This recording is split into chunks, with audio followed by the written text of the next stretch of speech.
শালার বিয়েও করিন নাকি ঠান্ডাত। তা 2-3 দিন থেকে ঘটকটা খুঁজছ, ঘটকটা নাগাল না পাও।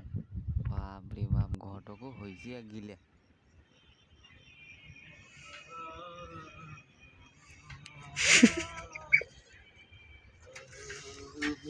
আরে ও ঘটক সাহেব, ও ঘটক সাহেব, কি হল বাবু? আরে শোনো শোনো,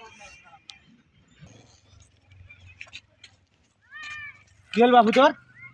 বাবু তোমার গাছ থেকে খুঁজেছ, তোর পাড়াটা তন্ন তন্ন তন্ন করে খুঁজেনু। কেনে তা কি হয়েছে মোক কবু না। আরে বাবু তোরা ঘটক মানুষ, তোরা বোঝেন না মোর মনের ব্যথা। পাড়া সবাই বিয়ে করেছে, এই ঠান্ডাত বউ ছাড়া মোক কাটে।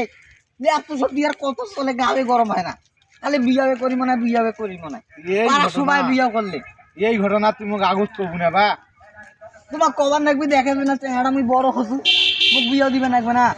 তুই যে এখন ক্যাঙ্কা বা বউ নিবু, তুই এখন ক্যাঙ্ক করে লম্বা নিবু না খাটো নিবু না গোড়া না ফর্সা? আরে বউটা বউয়ে খাটো না লম্বা না নিবেন, তাই না ফর্সা দেখি না। বউ মানুষ বোঝে নাই, ফর্সা না হলে কি হয়। তা আচ্ছা বাপু আমি দেখো তোর ব্যাপারটা আমি বুঝছু, তুই ভালো দেখি নেবি। আচ্ছা দেখেন কিন্তু তাইলে আচ্ছা বাপু, ল্যাম্প সব দিয়ার কিন্তু মোর কাটেছে না কিন্তু। আচ্ছা আচ্ছা বাপু মুই তোর ব্যাপারটা দেখো। আচ্ছা দেখেন কিন্তু, আচ্ছা ওর কথা ভাবেন। আচ্ছা আচ্ছা গেনু তাহলে কিন্তু।